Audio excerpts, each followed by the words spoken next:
गाडीतून प्रवास करताय तर फास्टॅगचा नियम आता नीट समजावून घ्या, नाहीतर टोल नाका ओलांडताना तुम्हाला दुप्पट दंड बसू शकतो. कारण फास्टॅगच्या नियमांमध्ये मोठे बदल करण्यात आलेत. जर एखाद्याला फास्टॅग ब्लॅकलिस्टेड असेल किंवा काही कारणास्तव बंद असेल तर तो आधी रिचार्ज करावा लागेल.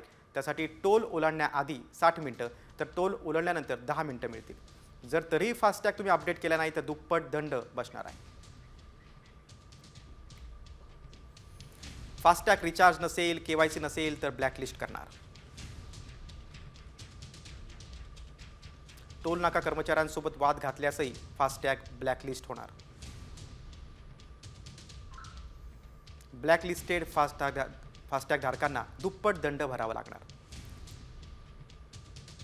फास्टॅग रिचार्जसाठी 70 मिनिटं आणि टोल नाक्याआधी 60 मिनिटं तर नंतर 10 मिनिटं वेळ मिळणार.